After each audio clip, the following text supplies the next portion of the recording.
Hey guys, and welcome to another episode of Digital Classroom. As usual, we are waiting if YouTube starts up and Facebook, of course, and then we're going to start Digital Classroom. That's our live stream straight from our studio in Emmeloord, the Netherlands. Let me see, we see that YouTube is catching up. We have orange, so that means that in a few seconds we will have green. And Anouk, how's Facebook doing? Facebook is on. Yeah. Facebook is on.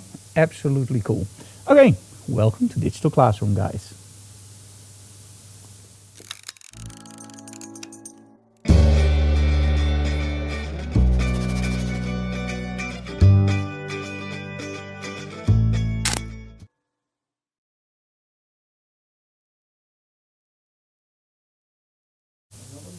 Awesome. Okay guys, so we are in our studio in Emmeloord. Now the first thing that a lot of people ask me, like, Frank, what do you use? Strobes, light, continuous lighting, and what not more? Well, in all honesty, light is light. You can use light for whatever you want. In other words, if you're in a studio and you don't have expensive strobes, don't stress out, just use available light. For example, well, we're going to show you that today. And a lot more technique will come around, of course, because as soon as you don't use strobes, there's a lot of things you have to take into consideration. Now, as it is, at the moment I'm writing a new book. My deadline is in about 2 days and I'm already done, and a week is now a test reading it. And in that book we are talking about different lighting setups, but also working in the studio with continuous lighting or with strobes. Because there's this whole movement at the moment with continuous lighting. If you believe what a lot of people say, continuous lighting will actually push strobes away out of the studio. But is that true? Well, not completely. And I will tell you exactly why. If you look at what you can do with continuous lighting, it's absolutely awesome. You can shoot 20 frames a second, 200 frames a second, it doesn't matter. As fast as your camera goes, that's what you can actually shoot. There's also one big disadvantage of continuous lighting, and that's actually the output of the light source. Now, when you have a model that jumps around, continuous lighting isn't the best way to shoot it. For the very simple reason, you need a shutter speed of, let's say, 1/2500th of a second to freeze motion. When you use a strobe, we have something called the flash duration. So you have to see this. This is like 125th of a second. And then at one point, that's the strobe. And that little point, that's actually where it freezes the motion. When you have more expensive strobes, Elinchron, Profoto, and of course our own Hensel system, you will top out at approximately 1/5000th of a second to 1/12,000th of a second. And it's more than enough to freeze action. However, when you're shooting with continuous lighting, it's a cumulative. It adds up. So over time, it will actually add up your light output. Meaning, if you shoot with continuous lighting, you will need a very, very fast shutter speed. So not a flash duration, but shutter speed. And at the moment, there's no continuous light system that can actually do freezing motion. For the very simple reason, 1/2500th of a second will, well, approximately on f2.8 will work okay on full power, very close by. But when you do a jumping model, you need to sit a little bit further away. And of course, you need f16. At that point, all bets are off. Maybe in the future, when you can go up to 100,000 ISO without any noise, that's when we can do jumping models. The other thing, of course, where you have to take into account is, of course, also your, well, studio environment. In our studio, it's pretty dark, and still, if there's a little bit of light on with continuous lighting, it can infect your image if you aren't careful. So there's a lot of pres and a lot of cons. These are the cons. The pres, of course, is you see exactly what your camera will capture. It's not exactly, by the way, because our eyes have a little bit more dynamic range than your camera, but it's okay. And, well, together with LED at the moment, it's just a great solution. So today we're going to talk about alternative lighting. And we're not going to talk, we have our whole studio set up, we're going to do live shoots, and of course you guys can interact with us. Ellen already found the chat room in YouTube, so hey Ellen, how are you?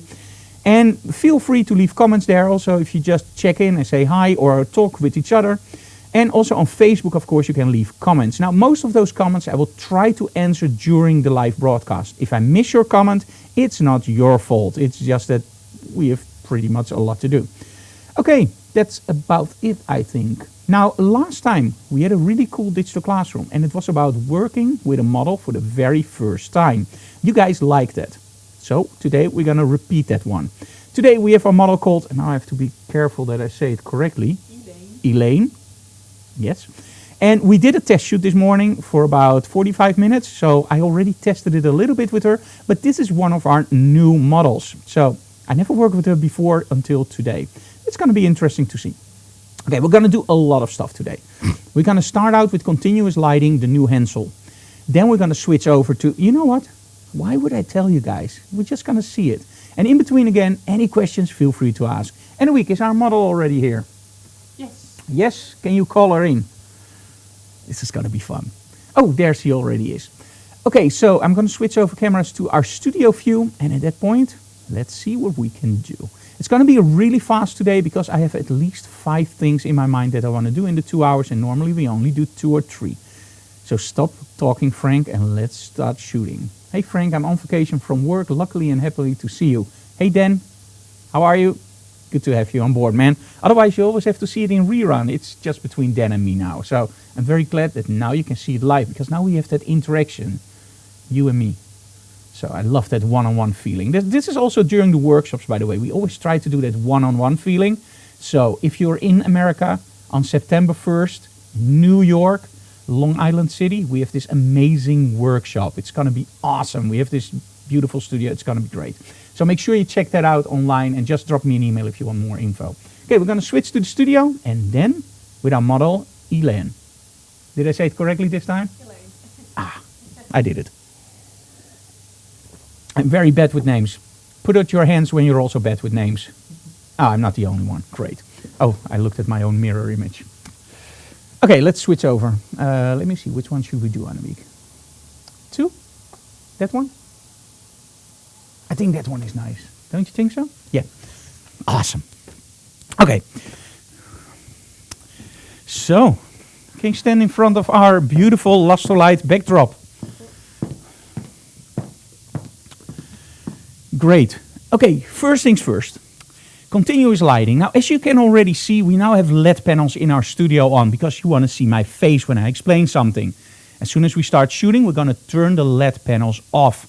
That means that this digital classroom will be a little bit gritty, a little bit dirty, a little bit film noir. Make it black and white, add a lot of contrast and noise, and this one will be pure art. I'm just kidding. But it will be a little bit more grainy than normal because I really need that light on my model. So, first setup. We're going to use this brand new Hensel Intra LED. It's a really cool device, but there's one thing that I have to show you guys. And let me do it like this. It has exactly the same mount as the normal studio strobes from Hensel. So that means that now when I use my LED lighting, which we mostly use for video, we can actually use the Hensel modifiers. Now, when you're out and you want LED lighting, make sure that you buy a system where you actually have a pretty easy mount. So if in the studio you're already working with Hensel, these make a lot of sense because now you can use all your modifiers from Hensel on your strobes, on your LED lighting. Another thing that you should be aware of is that they are easy to operate. It has to be fast and preferable, also changing the light color temperature. Now for these, that's not that important because with these you often use a set, so you have 2 mixed sets and we don't mix them with any other lighting. But for example, if you're using a lot of video material, it's really cool to have one where you can also set a color temperature. This one is incredibly nicely designed and very simple. There's only one dial, low power, and anything in between to full power, one LED. It's just great because it works. And you can get 2 for about, what was the price on the week? 800 euros? 400 each. 400 each. And they're really high quality. It's Hensel. So make sure you check that out. Now, for this first setup, I'm going to use a beauty disc. I'm not going to do anything interesting yet. I just want to show you what you can do with normal LED lighting. And then we're going to go into the more freaky stuff. So let's just push this up. Very close to our model. There we go. Don't hit your model. Normally they don't like that. Aim it down a little bit. There we go. Awesome. So now we have a beauty disc straight on our model. I'm using a Lustrolight backdrop and I really like this one. We also have the olive and tobacco. You're going to see that in a moment and we have a lot more. But the cool thing about the Lustrolight backdrops is that you can actually fold them up really small like a reflector and take them on location wherever you want. The other interesting thing is we use a these branches on the top, and it's actually magnetic, so we can just click it and click it in location again. So that's very handy if you are using these kinds of backdrops and you're always struggling with how do I set them up or how do I use them. That part is really essential. Okay, setting up the camera for this kind of stuff. Actually, it's pretty simple. You are shooting continuous lighting. That means that the light is constantly available. Where does that remind you of? The sun, of course, outside. So where in the studio normally you use a light meter, you use manual mode, you use one setting on your ISO and you're done. For this setup, we're going to use it slightly differently. Today you're not going to see me using a light meter, but that doesn't mean that you don't need a light meter. The reason I'm not using a light meter is because actually on the Sonys we have an EVF, electronic viewfinder. And that means that I can literally see through my viewfinder how the image will be as soon as I take the image. So that's a very big plus. If you're shooting with an OVF, optical viewfinder, so all the cameras that aren't mirrorless, you still need a light meter or you have to shoot on your live view. Now, how do I adjust the lighting, you might wonder? Well, very simple. I choose the lowest shutter speed that I feel comfortable with. Normally that's 1/30th of a second, but in this case, let's do 1/100th. And then I'm going to choose my aperture. Now in this case, we're going to shoot on f4 and I'm shooting auto ISO. So because I'm in manual mode, I already fixed my shutter speed, so it will never do anything else than that shutter speed. I fixed my aperture, so it will not do anything else. And the auto ISO means that it will actually adjust the ISO. So I'm having constant results, only the ISO will change. There's only one more important thing. You might wonder, Frank, what if an image is a little bit under or overexposed? This is where you start using your exposure compensation. It's the dial on top of your camera. You use it when you shoot snow landscapes because they're always underexposed, or cityscapes at night which are always overexposed. So you use your exposure compensation there to go 3 stops, 2 stops, 1 stop down, or 1 to 3 stops up. In this case, let's start at 0. How do I know that I start at 0? Good question. Very simple. It's a really flat area and flatly lit, I of course mean. And when you look at how your camera works, it's a reflective meter. So that means it will calculate the whole scene back to 18% gray. When I look at this setup, there's not real high contrast, there's not a lot of black and white. So I think that in 0 setting, it will be just fine. And if it's not, remember, through the viewfinder, I'm going to check that for a second. Yes, setting effect on. I can now actually see exactly what's going to happen. So let me just use live view for now. Can you stand a little bit more to the back? Perfect. And just look a little bit that way. Awesome.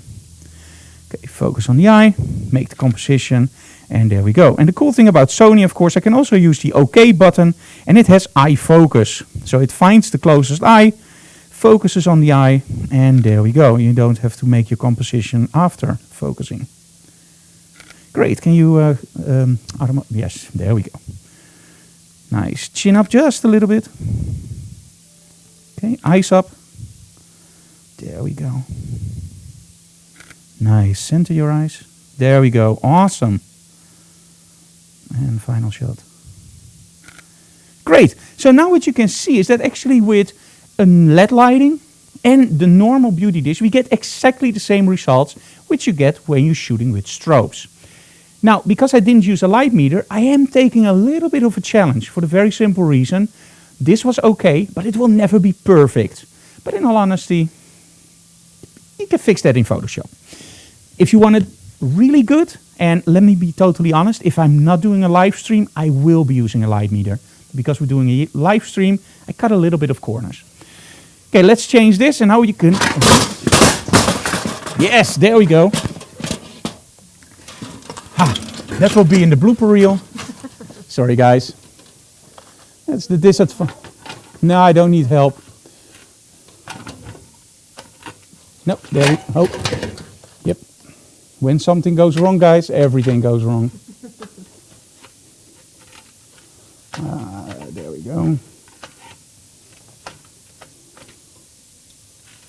I don't trust... Okay, let's try something else for now. Sorry. Okay, can I get another reflector, please? Oh, wait a minute, I see it here. Okay, let's try this one. This will be fun. Don't worry.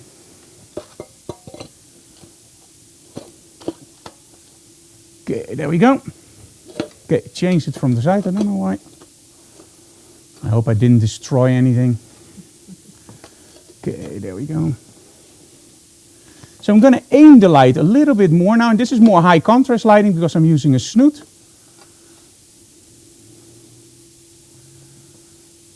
Okay. And somehow I still don't trust how it's connected at the moment. But by the way, it's not the fault of the system. But we had a little bit of an issue before Digital Classroom. And I think that maybe something is a little bit offset. But we can fix that. Okay, look a little bit more now. A little bit more that way. There we go. Perfect. Okay, now you can see the problem. When I'm shooting on 0, what you will actually see is that the image is way overexposed. Now, because I already saw that in the viewfinder, I can really easily just go -2, I think. Let me see. And I will just do this by eye. A little bit. Can you tilt your head a little bit more that way? Perfect. There we go. This is cool. Awesome. Nice. Okay, eyes straight ahead. Cool. Okay, look here. Eyes here. Perfect. And a little bit more that way. Cool. Okay, so first set, again, I want to do a lot of sets, so let's quickly go to the computer and see what we can do with these images. The model is going to change, and then we're going to do the freaky stuff. So make sure you check it out. Stay with us. We're going to set everything up for set number 2. But before that, of course, we're going to show you some retouching stuff. So let me switch over cameras to me. Okay, now we already talked about the light meter. The light meter is incredibly important, and that's why we actually also made a video about it. Now, because in between sets we have to change a lot, we're going to show you very quickly the trailer for that video. So let me see. There we go.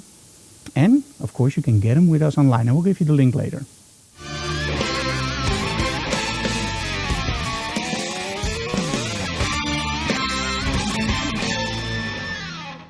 Hey guys, my name is Frank Dorhoff and I'm the author of the book Mastering the Model Shoot. Now, you guys really like the book because we're getting a lot of rave reviews on Amazon and every other online store. So that actually triggered us to make a video series about the book. Now, in the first video, I will tell you everything about the light meter. Now, in digital photography, I think the light meter is the one thing that confuses people a lot. Shouldn't I use the histogram, Frank? Isn't there a meter inside the camera? Where do I point the meter? Towards the pretty girl? Towards the camera? Towards the light source? Where? There's a lot of confusion out there. Now, in this video, I will give you in more than 70 minutes all the insights out about the light meter. Calibrating, using incident and reflective, using a white background, how to keep details in the black, how to trigger the meter, where to point the meter. You will see everything very easily explained, but you will also see photo shoots including our model Manon. This is one of the videos if you're slightly interested in the light meter, or if you already have a light meter and you want to know everything about it, get this video. It's called Mastering the Model Shoot, the light meter, and it's the first video in a whole series that we're going to release in connection to our book Mastering the Model Shoot, and it's available now from our website.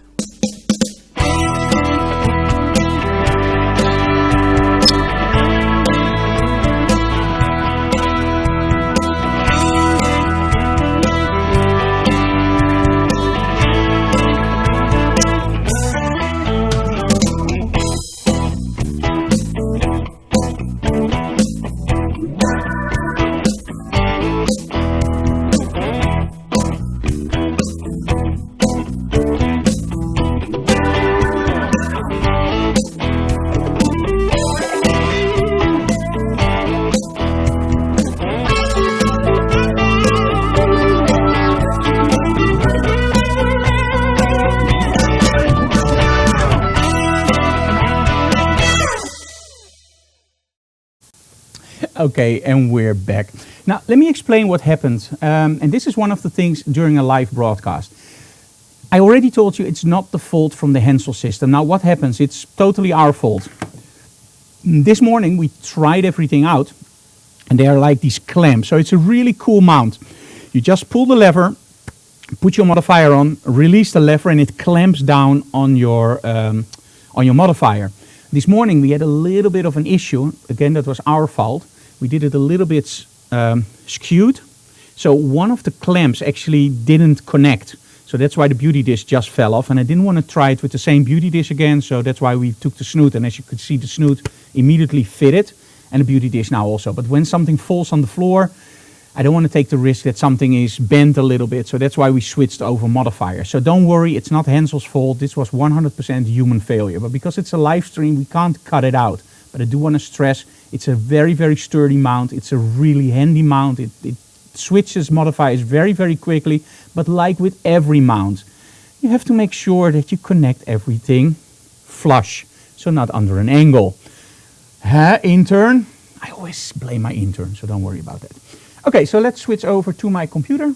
And let me just show you what we got image-wise. Let me see. Hello, watching Digital Classroom during my taxes. I sure hope that you get a lot of money back. Okay, so when I look at my images, there's a few things that I notice which is different compared to other times. And I hope, by the way, that now our images come over very, very sharp. We had some troubles with resolutions, but we got a new firmware for our Magewell, and now it seems that everything is pin and pin sharp on your side, I hope. Okay, so the first thing I always look is, I like images that are really interesting. So there has to be a little bit of like a storytelling part. Now when I look at this image, there's not something where I really go like, oh, I really like it. Now this is better, and it's because I see a little bit of her eyes. Let's see if we have something that's a little bit more interesting. Look at this. I really like this one. And it's because you never know where she's looking. I like the way that she holds her hands. And this one is also cool, but we already have one. Okay, over here, we got a lot of overexposure. Now, sometimes you go like, hey, you can throw those out. But hey, with modern day cameras, often there's a lot that can be rescued. And otherwise, you just make it black and white, add a lot of contrast and instant art. But hey, that's just a joke, of course. Although, it looks pretty cool. Okay, so here we adjusted everything. And let me see which one I like most. And as you can see, it's not spot on with the exposure. The light meter would be way better. But again, I'm cutting corners a little bit during a live broadcast. Okay, there we go. So we have the images. There's only one huge problem. And that's actually when I look at these two, they're not exactly the same exposure. So let's solve that. There we go. And again, this is why you normally use a light meter. And in all honesty, I could have used a light meter and then I save time doing this. So it's, as we in the Netherlands say, it's load om uitijzer. And otherwise, you lose a little bit of time metering on set, but you win that time actually during editing. So when you do a commercial gig or a photo shoot for a model that isn't something like this, which is more educational, make sure you use a light meter. There's something else that I forgot. Not by accident. When you look at these two shots, they look pretty similar. But if you look at their skin tone, there is a slight difference. Now, how do you get those skin tones and everything exactly correct? Now, of course, the exposure is done with the light meter. But there's another tool that we always use during photo shoots, and that's actually this. Now, what is this, you might wonder? Well, this is the so-called color checker passport from X-Rite. And that's our dog. Now, these are all colors, and those colors have a coordinate that's fixed. 3 coordinates, hue, saturation, and luminance, I, X, Y, big Y. And you use software that will actually calculate exactly where red is supposed to be and where red is in the picture, and it creates a profile, and it's called a DCP profile in the past. And nowadays with the new software you can also create ICC profiles for example, Capture One. In the past it only worked on Lightroom. So now it also works in any other software that supports ICC profiling, which is any professional RAW converter should actually support that. But this is a special color checker. It's the version 2. Now, for years, I've asked X-Rite, can you please just lose the bloody focus thing, but create something with 18% gray. Ladies and gentlemen, this is the X-Rite Color Checker 2. It's awesome because now we have white balance card and 18% gray. Now, you might wonder, why is 18% gray that important? Well, 18% gray is where our whole photographic system is based on when you do exposure compensations, when you actually do your live view, reflective meters. It's all 18% gray and sometimes 12% gray, but just forget about that. That 18% gray is vital when you want to calibrate your light meter. Calibrate your light meter? Well, not every light meter out of the box is 100% perfect. If you drop your light meter, it can be a little bit off. It's a metering device. With an 18% gray card, you already know what the value for that gray card is. It's 128, 128, 128, exactly in the middle of your digital system, which runs from 0 to 254. So if you shoot a card like this, and you look in Capture One or Lightroom, you don't have to convert it to JPEG or TIFF for software. You can do it literally while tethering. So that's the best step ever.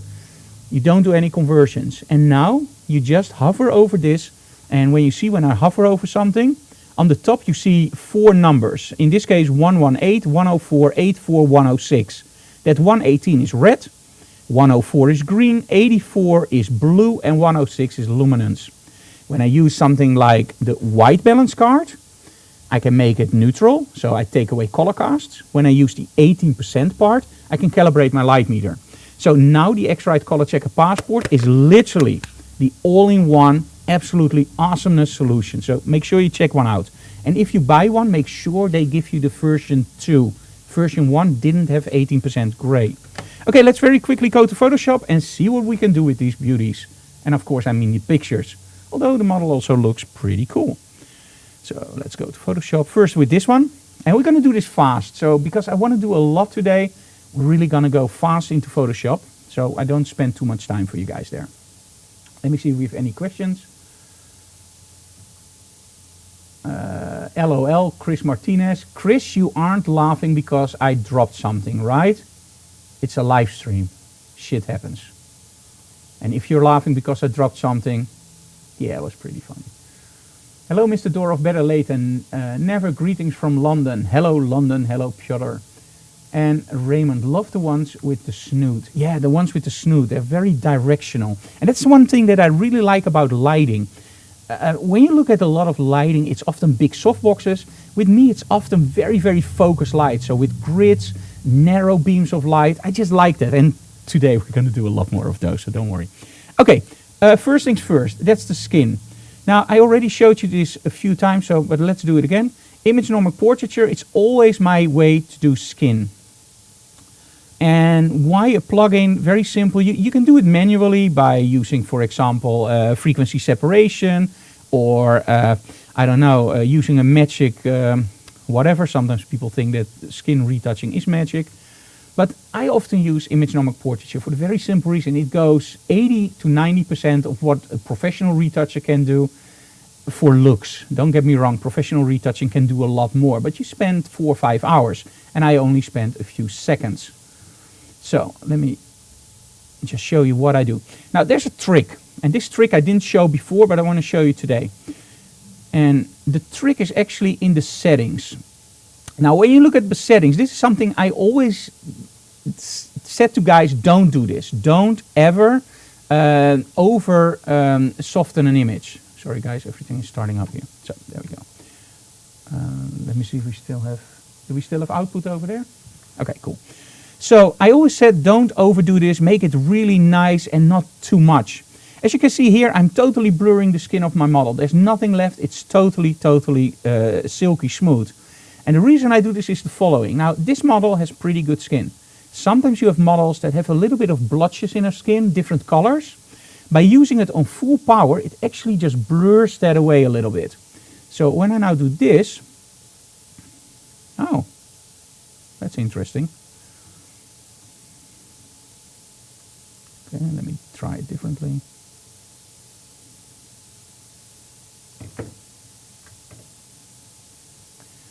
Okay, well, we're going to solve that. One moment, guys. I'm going to throw in a little bit of a commercial and I will be right back with you guys.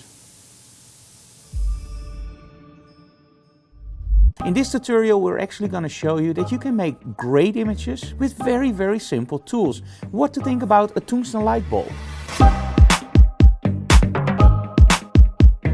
The LED panel. A flashlight,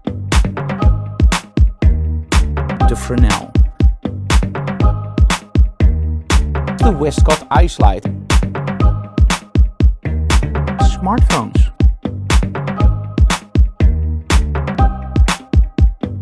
the Lume Cube, the Chandelier, Christmas lights, we call them light snakes over here.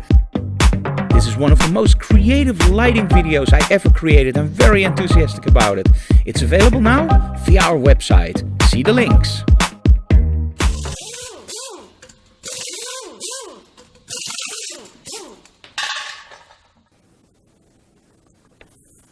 Great shot.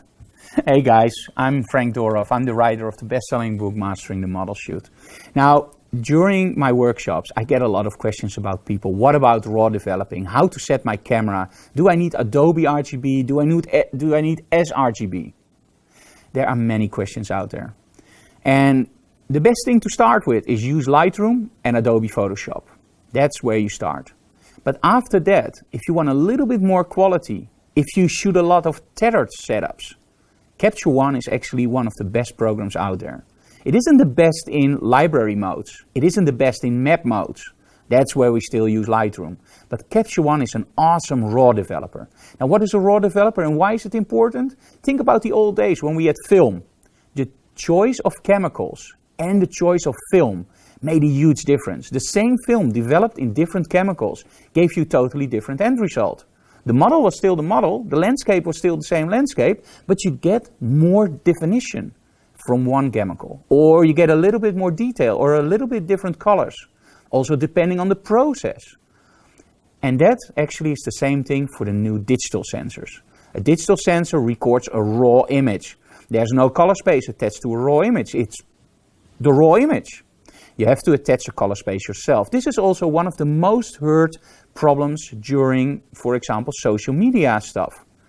How do I set my camera? If you shoot JPEG, choose sRGB or Adobe RGB. If you shoot RAW, it doesn't matter because the RAW file is the RAW file. There's no color profile attached. That's what you do in your RAW converter as soon as you go to JPEG or TIFF. And most workflows, of course, will be TIFF 16 bits because then you have a lot of stuff to work with and then you can use the bigger color spaces. But hey, I'm getting way ahead of this stuff. I don't want to teach you too much because this is a promo for a new video I created. Now, next to Lightroom, one of the most famous and best known RAW developers is of course Capture One. And Capture One has had a turbulent experience for me. It started when I shot medium format, I needed Capture One. And now when I shoot Sony and even when I shot Canon, I quickly found out that the raw developing of Capture One was awesome. But a lot of people have a lot of questions about how does it work? With Lightroom I know how everything works, but how does it work in Capture One? And that's why we created this video for you guys. It's a total walkthrough about how I set up Capture One to work with Lightroom and Adobe Photoshop because those are still my main programs. Capture One is used for raw developing and it does such an amazing job at that. So check out the video on Capture One raw developing workflow from me, Frank Doroff. And I'm sure if you have any questions about Capture One, they will be answered in that video.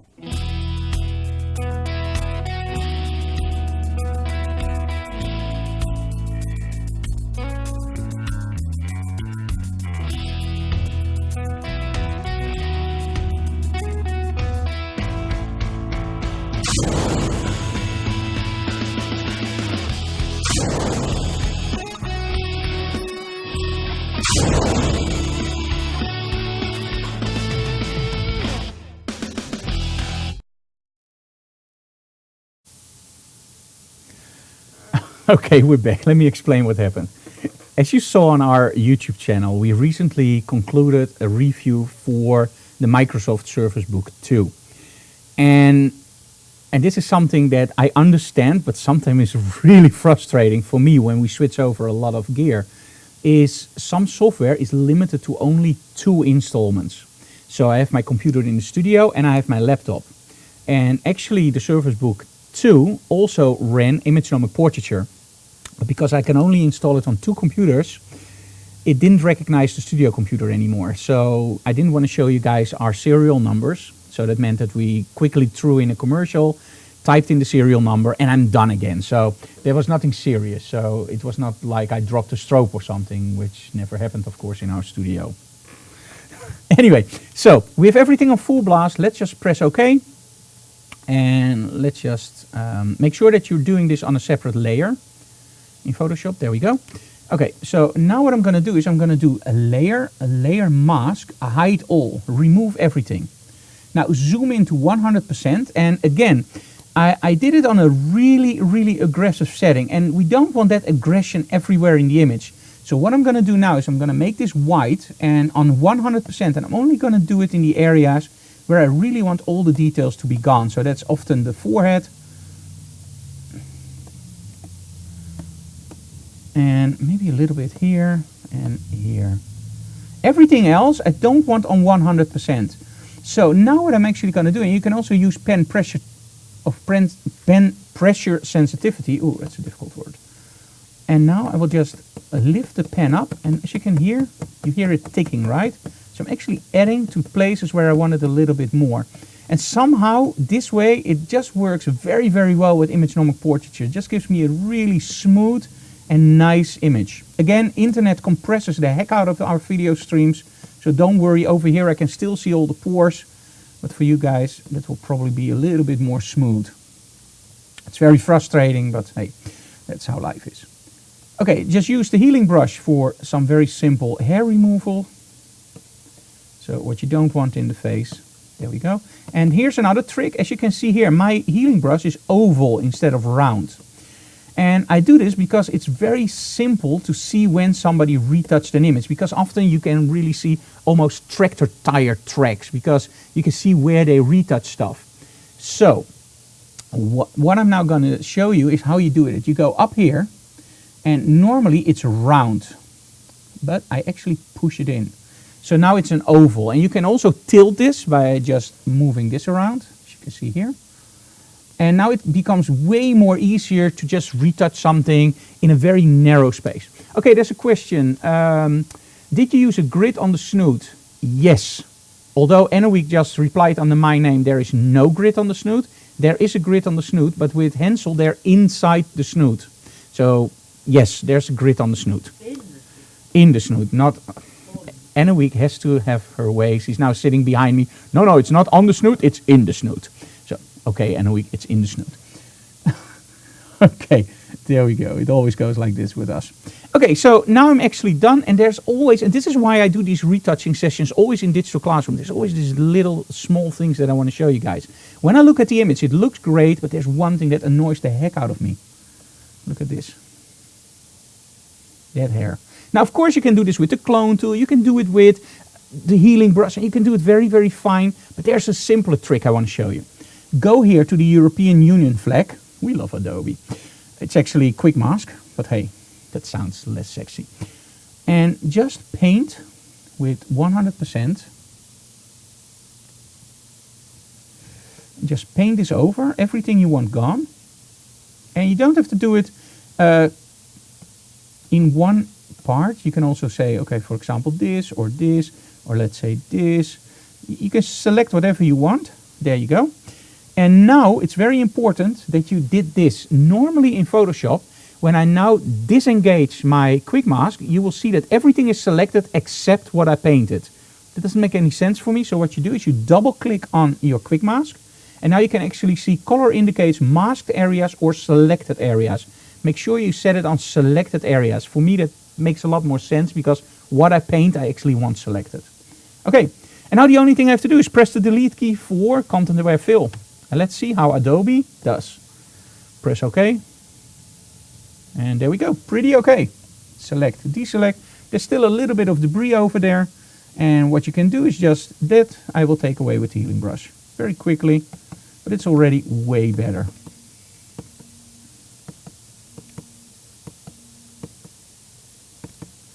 Okay. And always make sure that you don't do it in one push, but always just take it away a little bit here and a little bit there. It makes it more random and it shows a little bit less from, hey, there's some retouching going on. Oh, make sure that this is dark. At the moment I'm using two monitors I will show you that very quickly in a second. And there's one monitor. I'll grab the camera. There's one monitor on the bottom, and that's, let me see if I can get a little bit more back. This one is the Wacom Cintiq 27-inch. Absolutely love retouching on it, but for real checking of my images and colors and shadows, I actually use a BenQ monitor. Now, the reason for this is very simple. The Wacom Cintiq is designed for retouching, for pressing your pen on the glass and retouching. And it's, I'm not kidding you, it's absolutely awesome for that. But when you look at shadow detail, it is not good. When you look at highlight detail, it's okay. When you look at color, it's okay. It's okay. If you use it as one monitor, you can work with it. But if you look at what the BenQ shows me in the shadow details, it just gives me more shadow detail. So that means that if I retouch, I always check on the BenQ, isn't there anything funky going on in the shadows? Because, well, shadows for me are a very vital part of the shot because I like high contrast.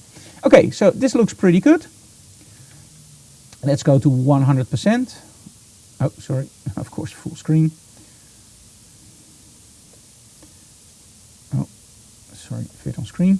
And let's go to filters. And I'm only going to do one thing, alien skin exposure for color. Now, alien skin is a plugin that I use a lot.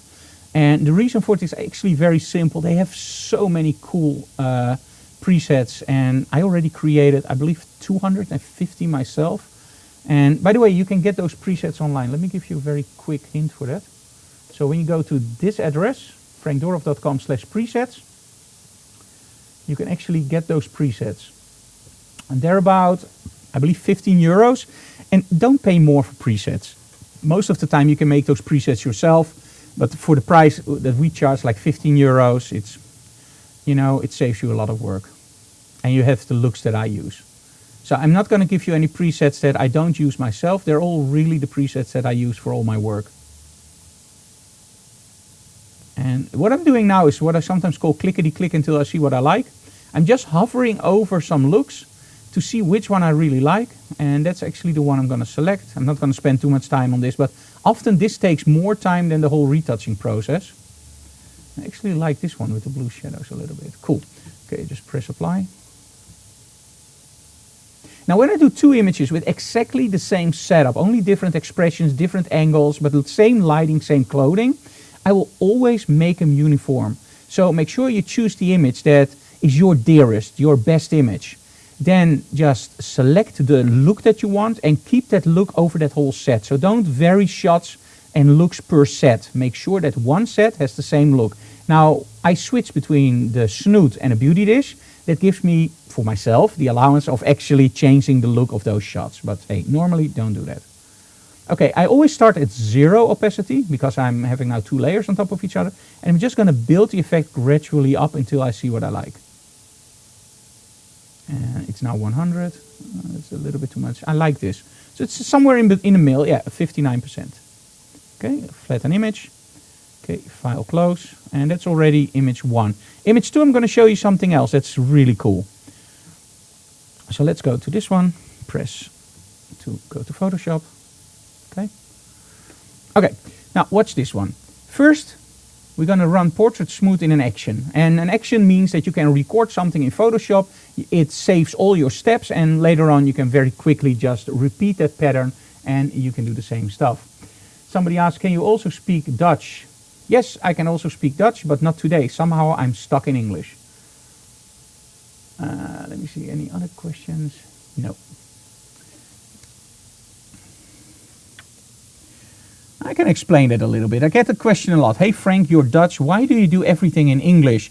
It's very simple. If we look at Google statistics, we get way more people that don't speak Dutch than people that do speak Dutch.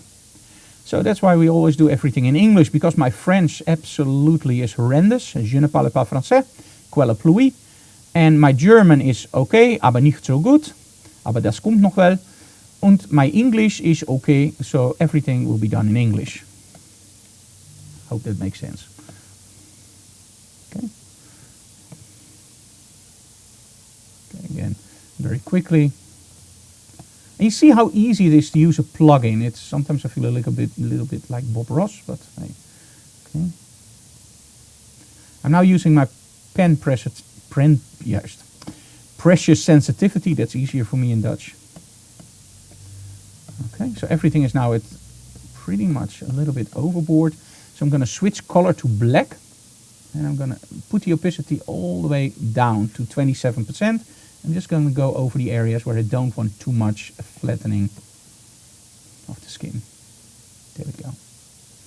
So you can do it both ways. You can do it before and you can literally just paint the effect later on. There we go.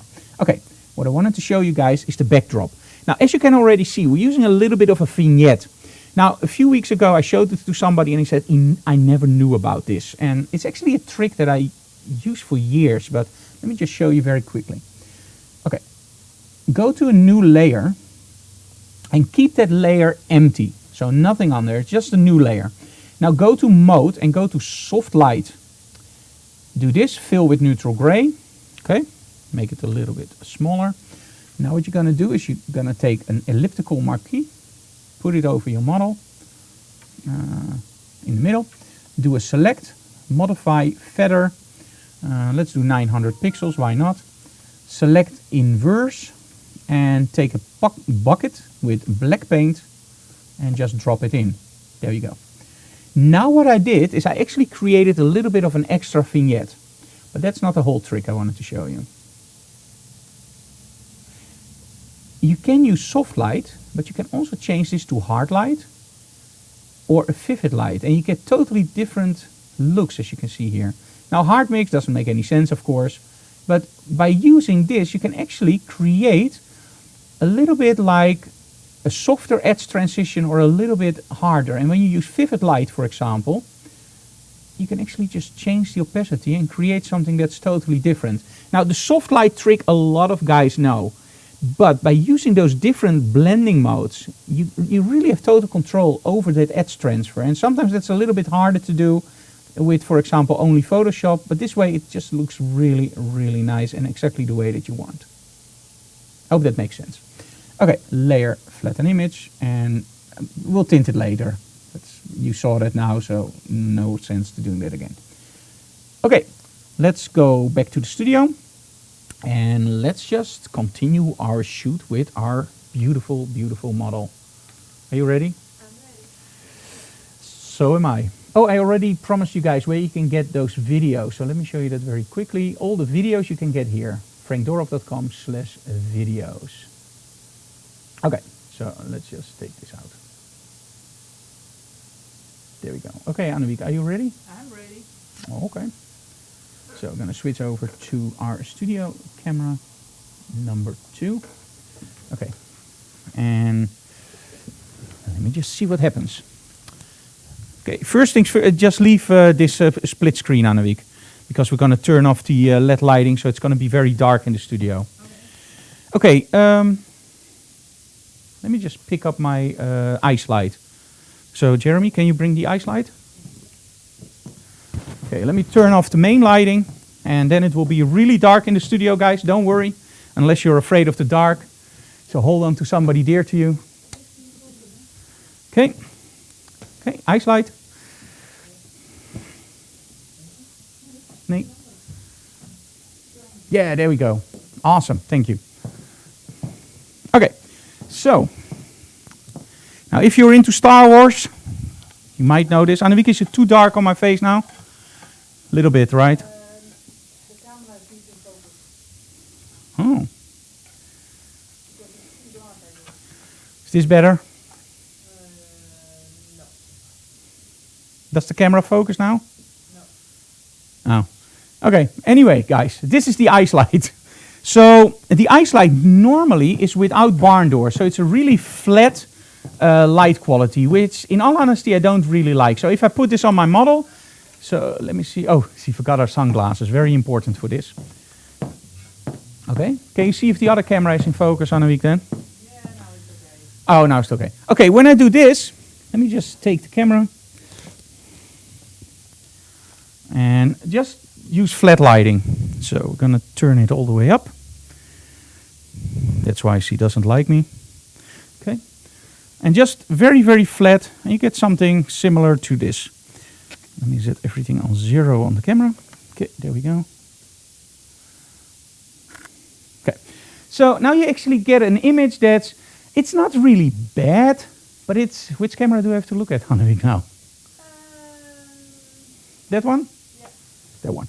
Okay, it's an image that's okay, but it's not really that interesting. So let me try some angles. So let me try from the side. Can you look a little bit that way? Perfect. Maybe a little bit from the back. Chin down a little bit.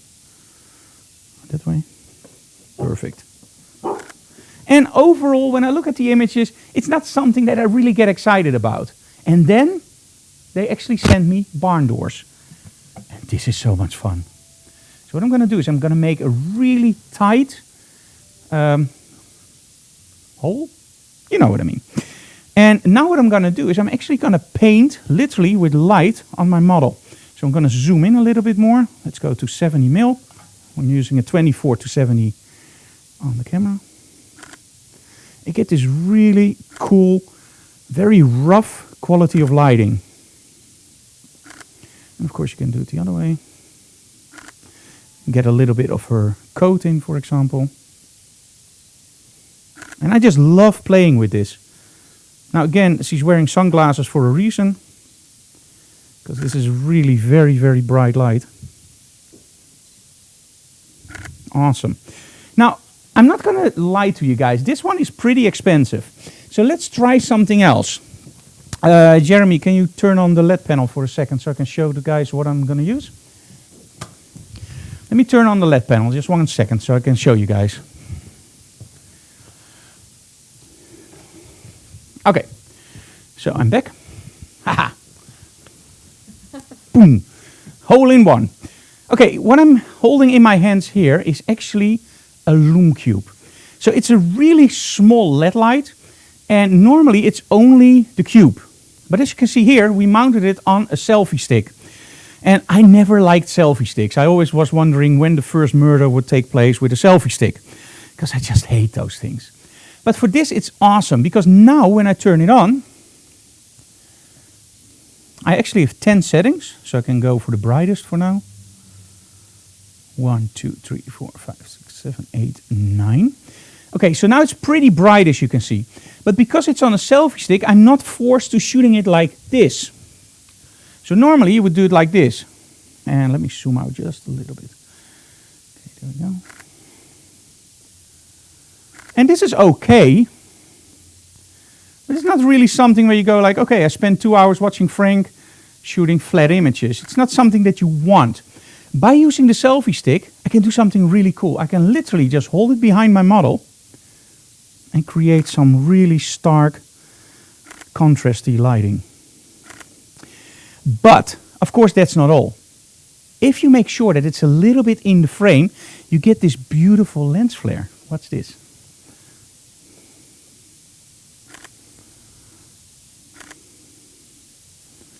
And this is so sick. I just love playing with this.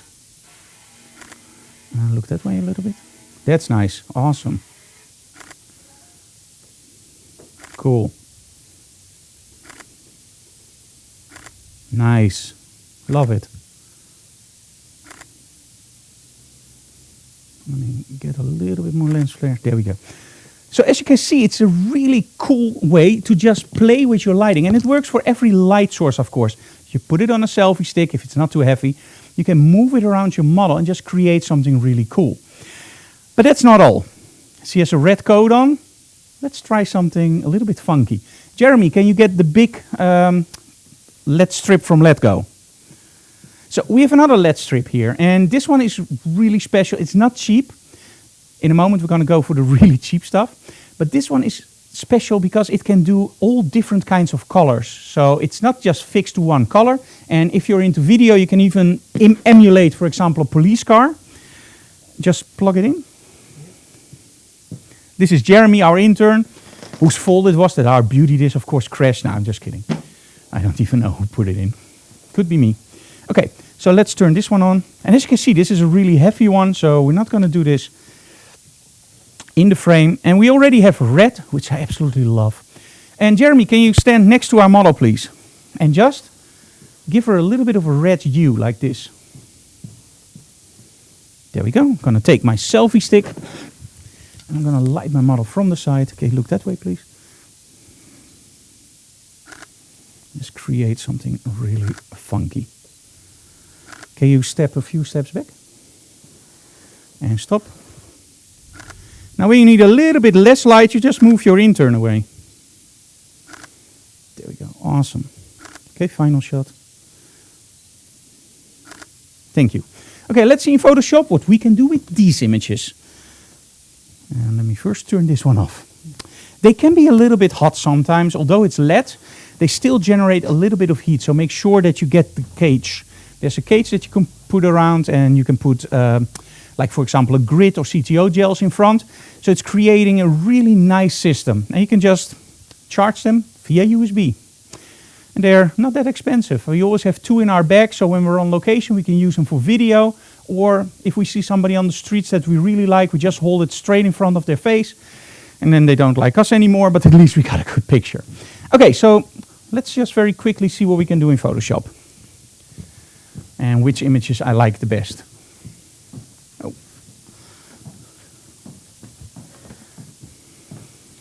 So.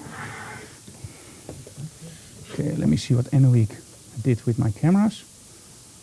Desktop. And okay, cool. Okay, first things first. Oh, I see this one is a little bit overexposed. That's the main advantage, of course, when you're shooting. And this is something that I really mean. One of the big disadvantages of shooting stuff like this is that it's a live stream. So I'm totally focusing on you guys. And sometimes I miss something with, yeah, you know what I mean, right? Do we go to the chair now? Yeah, yeah. Okay, so let me see. You can see the images now, yes. Okay. And the flat image is not interesting. Although, well, it's okay, you know, but it's not something where you really go like, wow, I really like this one. Now, I'm always looking for expressions and how a model looks. Now, again, this one you might say, hey, it's a total loss, but overall, often there's a lot that can be saved, as you can see here. And I already know what's going on with my overexposure. Capture One has an option, copy from last. And I didn't reset my settings. So, there we go. So that looks a lot better. Okay. Let's see if we have some more images that I like. And with me, the process is always really fast. I go really fast through the images. And I always tell people, if an image is really cool, it will jump out immediately. I don't have to spend like half an hour looking at an image. It will immediately jump out if it's like this one. Chin up just a little bit, cool. Let's do one with the red on the side too. Wow. Really like this one with the lens flare. Okay, so. And in this case, let's just do it straight from the raw converter. So no Photoshop, just show you that you also can do stuff if you don't use Photoshop. Although I highly recommend Photoshop. And I can show you already why. Do you see that now already the skin starts to break up just a little bit?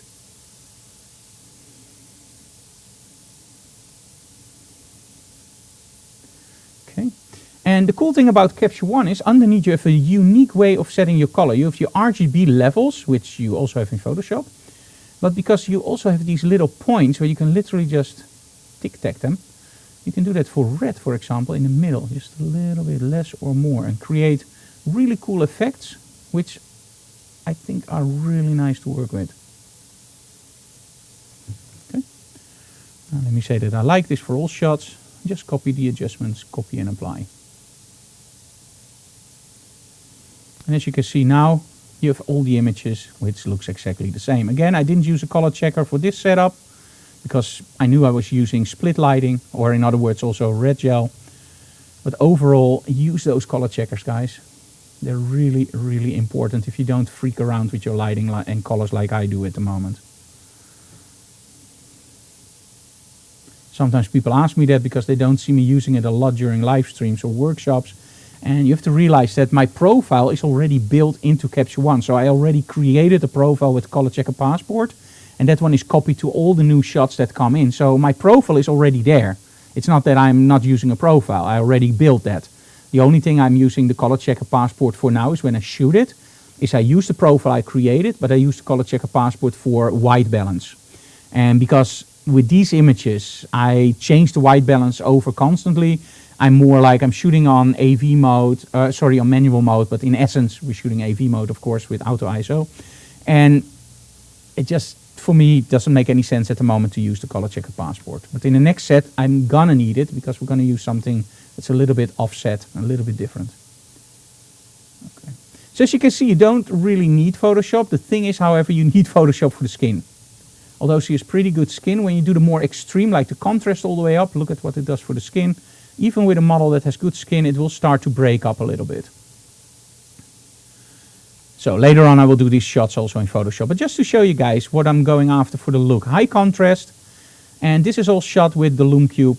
And this is of course with the Let Go LED strip on one side, which I really like. Let me see if we have any questions.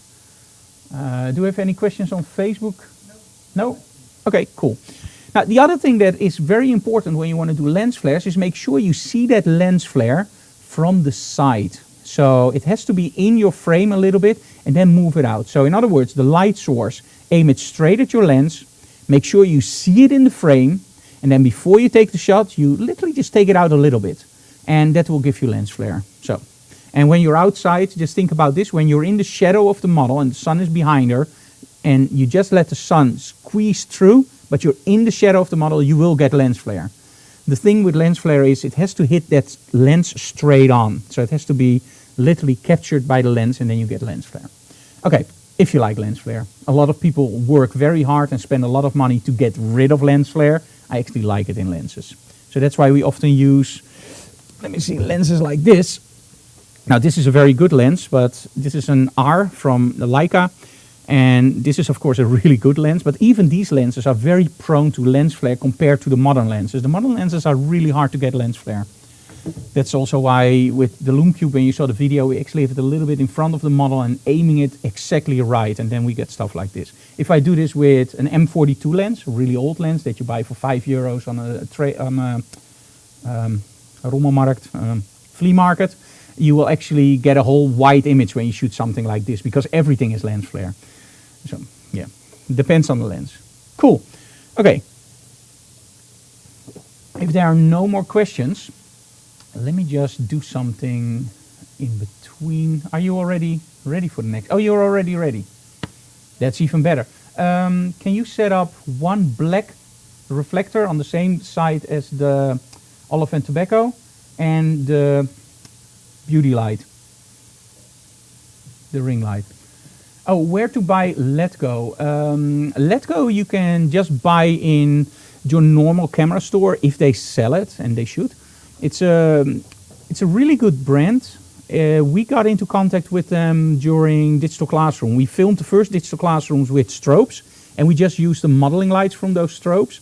The thing is, when you are doing a 2-hour live broadcast with 3 or 4 lights on, you can start hearing the fans.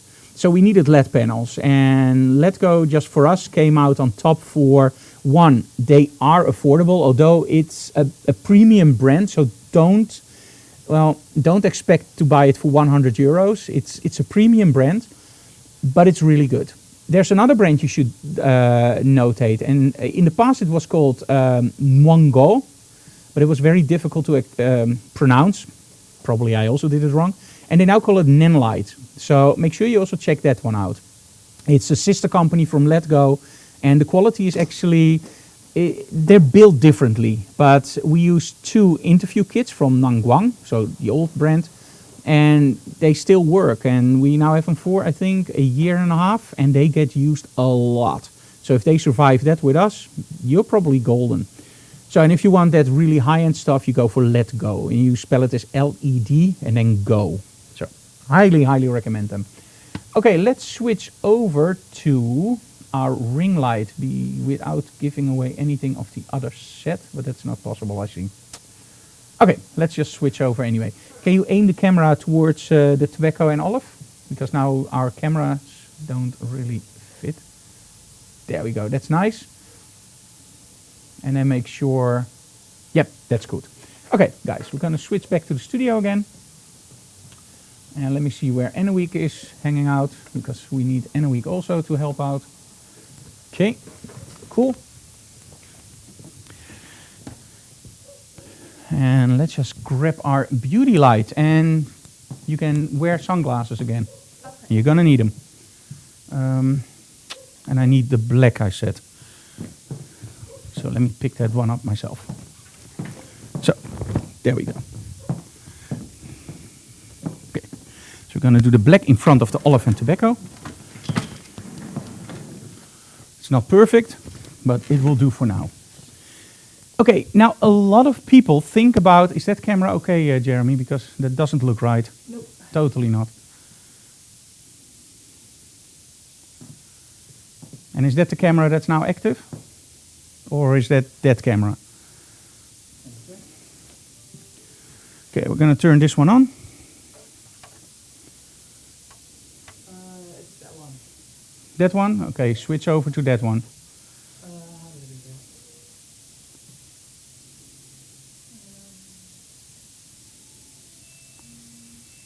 go? Are you okay? Is it working? I'm Anneweek. calling. Oh, okay. Sorry, guys. Eneweek was called away very quickly, and now I'm here all alone with my intern, and he doesn't know how to operate the mixer, so I'm going to do it myself.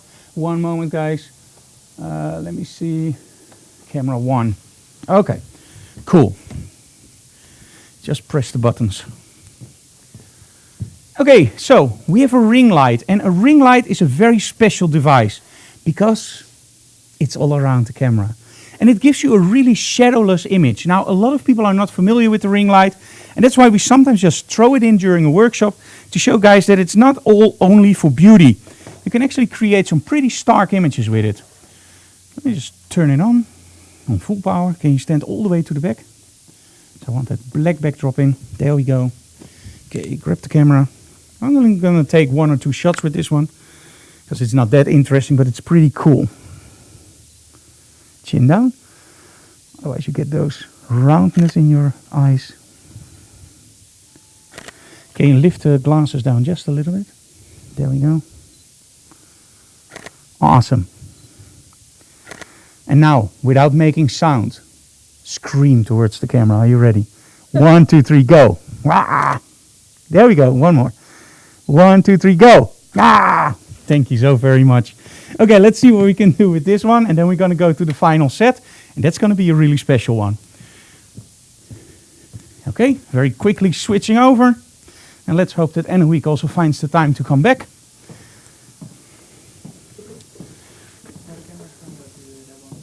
Yeah, now we're going to switch everything over to the set. Okay, so let's see what we can do with this one. Let's go very quickly into Photoshop. Eneweek just returned, luckily. I'm sorry, Frank. Okay, we're in Photoshop. So let's do Portrait Smooth very quickly. Okay, cool. And this one I'm going to rush just a little bit, guys, sorry.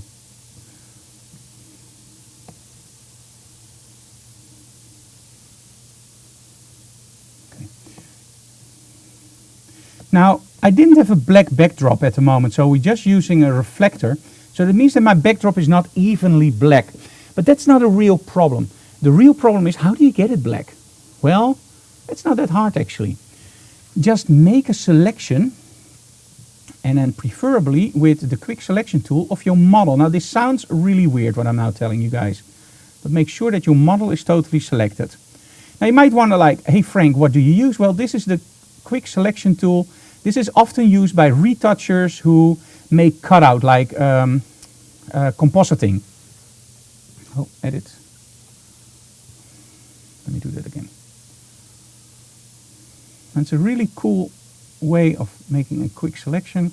That's why it's called the quick selection tool. Duh. Okay. Good enough. Now what I've done is I selected my model, and I didn't select my model to do something globally. I did it to protect her. Very simple, protect her from what I'm going to do now. I'm going to go to the dodge tool, and I'm going to switch over to the burn tool. I'm going to go to shadows, and I'm just going to go 100% in. And now Oh, sorry guys. Select layer, flatten image first. There we go. And now because I selected my model, she shouldn't be affected by the burn tool. Come on, shadows, stick. There we go, stick to shadows. And it is one of those days. Because I have to do inverse selection. Oh, come on guys, don't worry. Normally Frank is a little bit more awake.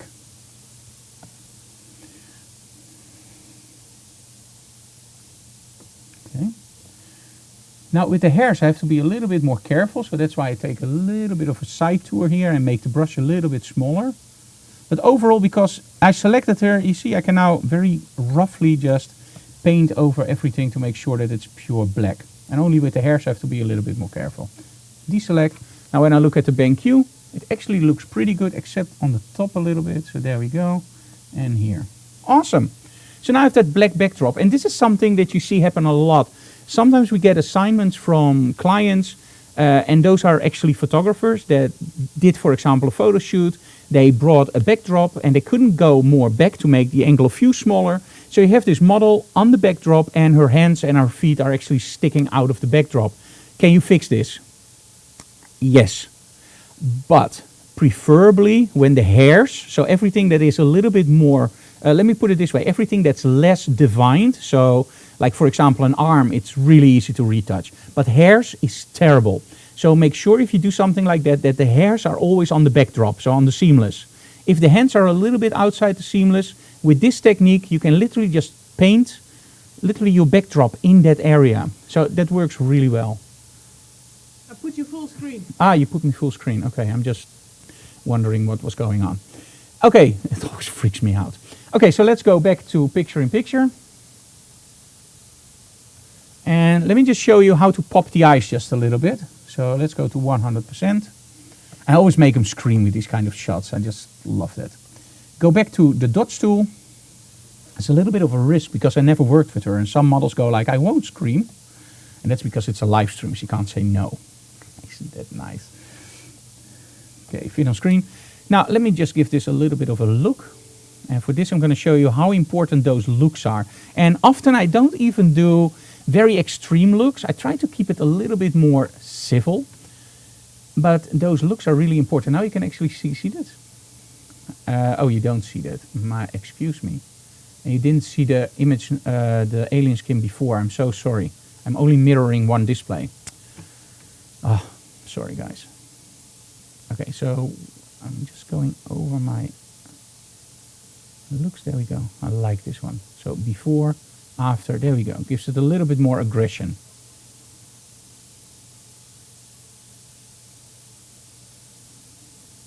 Okay. Takes a little bit of time. There we go. Love it. And you see the difference? You go from an image that looks okay to an image, I sometimes call it from hero to zero or from zero to hero, depending if you do it right or wrong. So if you use it too much, you go from hero to zero. If you do it right, you go from zero to hero.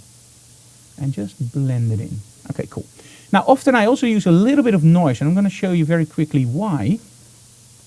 Now, when I zoom in on the image, you see that the noise, the grain, just gives it a little bit more of a harsher look. And because we're shooting on relatively higher ISOs than 100, often in the 2000s, your camera can produce, how do you call that, grain or noise that's a little bit uneven. It looks digital. By using grain in a plugin like Alien Skin Exposure, you're actually adding grain over the noise. So you're masking the noise, and you're taking away the noise and adding grain. And grain just looks way more natural. It looks a little bit more alive. Let me put it this way. I hope that makes sense.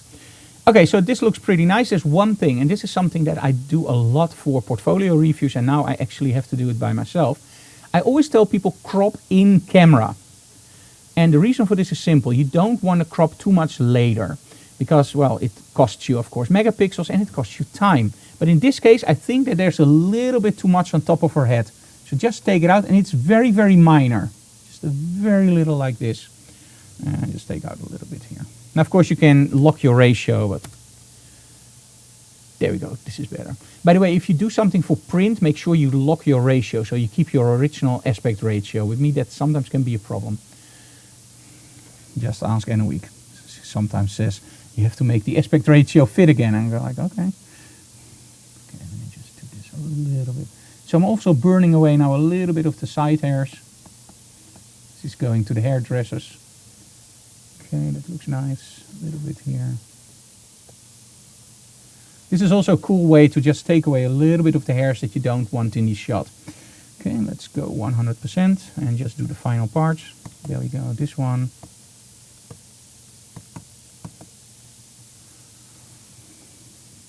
Make sure you flatten your image because you used it on 50% instead of full. There we go.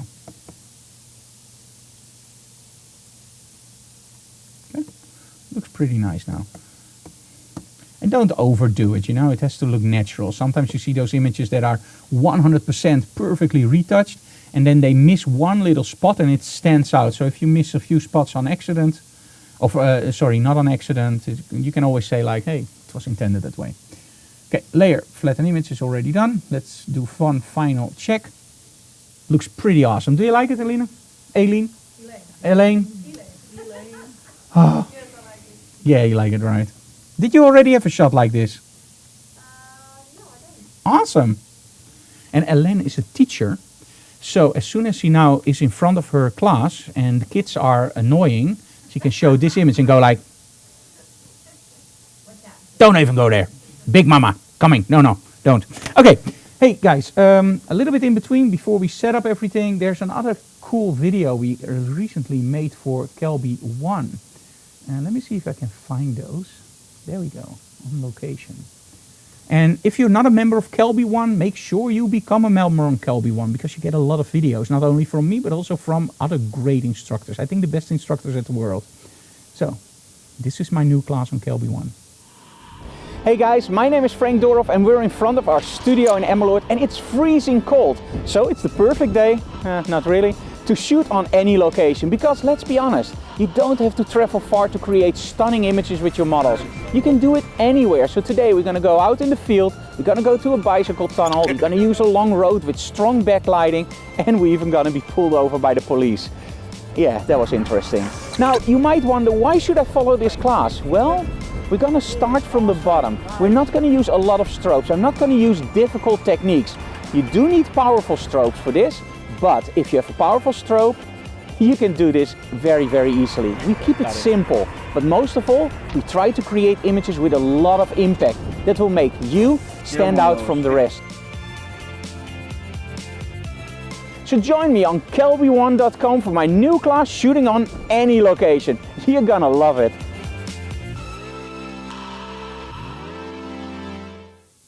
Okay, we're back. For the next setup, we're going to use something called a chandelier.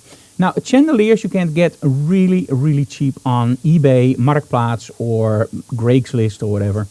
And we actually almost always go to flea markets because I want to see the material. Now, if you want to know if it's right for photography, just look at the shapes. And we have, I think, 4 or 5 chandeliers over here, and we bought them all for about 10 euros, 20 euros, 25. So they're relatively cheap. And we have a few because I like to use them several times. And when you have the same one, it always, oh, there's that chandelier again. Over the years, we found out that the ones with crystals or glass actually work the best because you can shoot through them, you can use them as a shimmering effect. It just looks really nice. But I want to show you how we actually use them in our studio, and this might surprise you a little bit. So let's switch over to our studio cam, and let me just show you what we do. Okay, there we go. So now you can actually already see that we use a background system. In this case, I don't know, it could be Manfrotto or Savage, it doesn't really matter.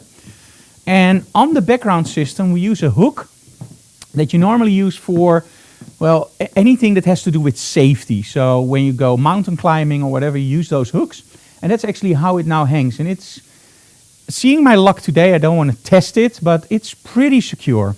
Let's just move it a little bit this way. Now, this part will not be on the picture, but just leave that in. And normally we just hold it a little bit higher. So at that point, it just looks very nice. This is the glass I was talking about. Let's just turn it on and see what happens. So let me see, here's the power plug. Let's hope I not electrocute myself today. Because again, this is one of those days. There we go. Okay, can you please sit down and let me turn off the LED panel because this one will be really annoying now. Let me just first take a shot without color checker with only this light. So, I'm gonna go sit here, go for a lower angle. Can you look a little bit towards the light? That's really nice. Okay, again, I'm using my live view to actually under and overexpose a little bit. And in this case, I'm blowing out my lights. So I'm going to go to -1. Looks a little bit better. It looks okay, but actually my light is overblown. So I'm going to go to -3. Yeah, that looks awesome. Yeah, we only have one slight problem. And that slight problem you probably already see. Our model is totally underexposed. So when the model is underexposed, what do? You raise your exposure, right? You raise your ISO, you raise your shutter, or you lower your shutter speed, you lower your aperture, but you need more light on your model. The problem is, if I put more light on my model, I will actually make the lamp just, well, yes, overexpose. So how does that work? There's something called the inverse square law. Light falls off over the distance. Now, because I'm shooting the light source in the frame, it actually means that it's very prone to overexposing the lamp because my model is right about 50 centimeters. So that's about 3 feet, no, whatever. 50 centimeters, about this, away from our light source. So it will always blow out. So how do we solve this? Well, I already told you we got these new LED lights in from Hensel. And I'm actually going to use this under the same angle. So we have our snoot on. So let me turn it on. And I'm going to use it on the lowest possible setting. I'm going to aim it down a little bit. There we go. Under the same angle as the lighting. So what I'm now doing, if I turn this away, you can actually see that C is dark. And when I turn this, when I do too much, that's not good. But I'm just going to aim it straight on. And this is why I love those actually very narrow beams of light.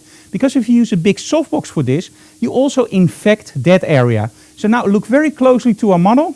Before, with the lighting, without. So you can literally see that it just opens up that face. Now the cool thing is, I now know that I don't want my light to blow out. I want it to be nice. So with that one, and that's why we're using the LED light from Hensel, I can actually just change the output, something I can't do with a chandelier. You might say, hey Frank, you can put a dimmer in the chandelier. The problem with a dimmer is, I need those lights on full power. Because if I don't have that light on full power, my ISO will go like crazy. It will go up to 6,400 or it will go up to 64,000. It just doesn't work that way. So by using one light source from our studio, in this case the Hensel IntraLED, we can actually just balance that light and use the power from the Hensel to balance the light nicely on our model. But there's something else that's really cool. That one has a very low color temperature, about maybe 2800 degrees Kelvin. That one has a higher color temperature, for example, 6500 or 6000 degrees Kelvin. Now, normally you can use gels, for example, CTO gels, color correction gels, to make this one 2800 degrees Kelvin. But then everything looks the same. It's way more fun to not do that. To very simply just shoot it as it is. Just look at this. So I'm going to sit down. And the balance, of course, is still a little bit off, but we're going to fix that later. So let me just open this up just a little bit. A little bit down. There we go. And what you can see now is that part of her face will be nicely, almost rendered correctly because my camera is on auto white balance. But the side of her face will be a little bit blue. Which gives me a beautiful, beautiful combination of almost split lighting. So you don't need to use gels. It's very, very subtle. Look a little bit more towards the light. That's awesome. Great. Let me use focus. There we go. Eye focus from the Sony. Such a nice feature. Now, in case you don't know what eye focus is, normally when you see my camera, I'm doing this. I'm constantly focusing on my model, making my composition and pressing the shutter. Focusing on my model, composition and shutter. With eye focus on certain lenses, you just press the OK button and it will find the eyes of the model or your pet. There's now also a pet mode. Although it doesn't work on our dog, but hey, he doesn't have any eyes. He does have eyes, but they're really black. And there's a lot of hair in front, so. But normally it works. Really nice. Oh, that's cool. Keep that pose. Nice. Okay, now of course we did this, but you can also do something other that's really, really cool. Shoot through the lamp and use that glass. That's why I like those glass pieces. So I'm going to stand here and I'm going to ask my model to come a little bit closer to the lamp. It's a little bit hot, so watch out. And I'm just going to shoot slightly underneath. So I'm going to focus on her. But you can also, of course, do something like this.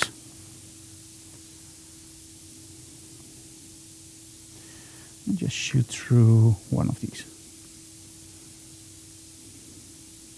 So first focus on your model, and then just put something like this in between. Let's use a little bit more zoom.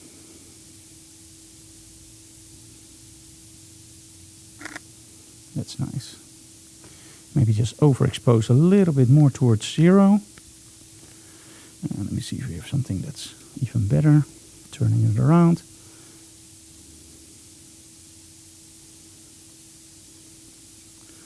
See how flexible my fingers are. There we go. Look at me. Oh, really nice. Awesome. Nice. Okay, and of course, for this one, we do need a color checker. I'm going to explain in a second why. For this one we do. Let me see where I dropped it. I'm almost certain I had it behind my desk. Annelie, can you give me the color checker, please? Thank you. Okay. And I'm going to use the color checker actually in split mode. Okay. Can you hold it in front of your face? And don't cover up the colors like you do now. That's perfect. Okay, just keep it that way. Perfect. Thank you so very much. Awesome. Okay, and I think, yeah, that's it. Okay, let's go to the computer and see what we can do with this setup. And then we have time for your question and answers, of course. And can you do one more set? Yeah? Let's try something. Yeah, something cool. Okay, first things first. Oh, let me switch over to my camera. Yeah. Okay, so I moved the color checker forward so it hit the LED light completely. I don't need to create a profile because when I light something like this, you will never create a proper profile, because for a proper profile you have to make sure that it's lit as flat as possible. So I'm only using it for color balance at the moment. I'm going to show you that even then I'm going to change the color balance. So I have all these shots now and just copy them all over. So I'm going to do adjustments, copy adjustments. Copy and apply, of course, apply. There we go. Okay. Now comes the kicker. This is a shot that I'm pretty happy with in the combination of my lighting and the colors. But I wanted a little bit more blue. Remember, I wanted a little bit more blue. Now that I have a proper balance, I can actually go into my color settings. And this is, by the way, exactly the same as you find in Lightroom. You go to color balance. This looks a little bit intriguing, but it isn't. Just go for this one. And what you do is you change your Kelvins. Don't touch the tint, just change your Kelvins a little bit more towards the blue side. And now you can see that on her face, she gets this really nice blue tone. When you change the tint, it's now 4.5, you're actually messing up your balance. Do you see this? It gets a little bit of a nasty look. So in my case, I never touch the tint for this, but I only do it with the color balance. Because again, what I told you guys, like the lighting, the chandelier is actually 2800 degrees Kelvin, My LED light is maybe 5,000 or 6,000, I have to look that up. But you want to combine that. So when I make my chandelier a little bit more reddish, my LED light will become blue. So that means that we can have a proper split balance. Now I don't want my light source to be like this. So when I go to really low, oh sorry, I have to go the other way of course. So this is about the light quality that you will get when I don't use any mixed lights and no color checker. So as you can see here, this is pretty red, but also the face of the model is red. But I don't want to lose that red. Now when I use a color checker on tungsten lighting, it will take out all that red and it will make it neutral. I also don't want that. And that's why I let her hold the color checker in front of every light source, so only on the LED lighting. That's our base, and from there I'm actually going to pull it back a little bit too much to create a hinge of that this side of her face looks natural and this side looks a little bit blue. And there we go. So this is the one that I actually like. Okay, adjustments, copy, and then just copy it to those, adjustments apply. And do the same thing for all the other ones. Oops, other side. There we go. Adjustments apply. Okay. And let's just see. And I'm not going to go too much into depth for retouching this. I'm just going to show you which one I'm going to select and what I'm going to do. So I really like this one. This is 5 stars. Let's see if we have a better one.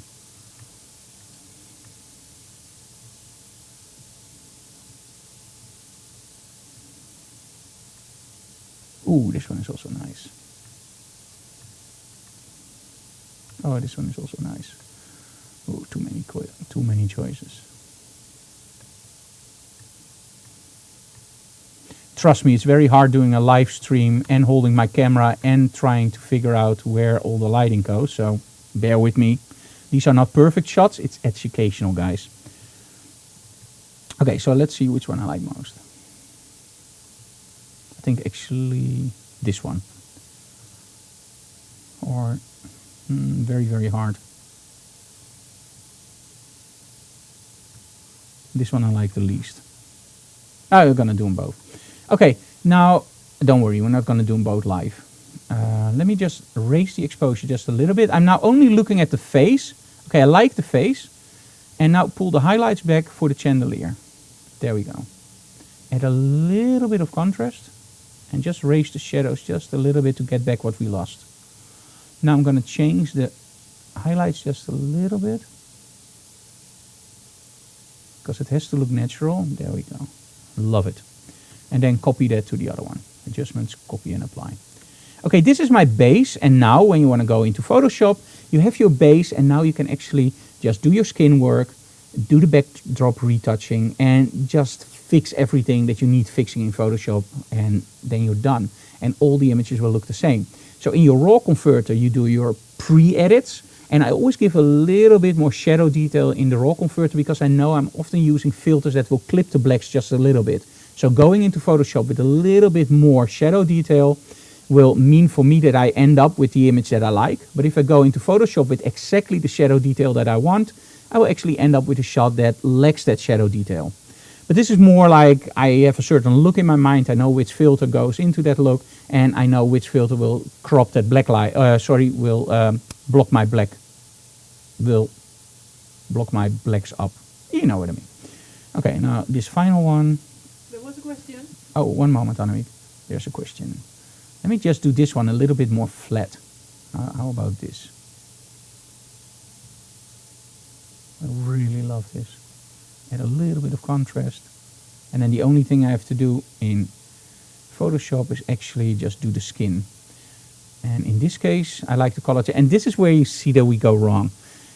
I set it up for that that 3/4 body shot. But if I look at this shot, I actually don't like the color balance this way. But it's a totally different shot. So now I'm allowed again to change my color temperature to, I think, actually, you can go blue or red. No, let's go a little bit more neutral. There we go. Sometimes people use the eye white, but I will show you immediately that doesn't really work. You see, it's a little bit too yellowy, greenish, so don't do that. Okay, I like this. Okay, Annemiek, you had a question from Facebook? No, From YouTube. Okay, let me go to YouTube very quickly.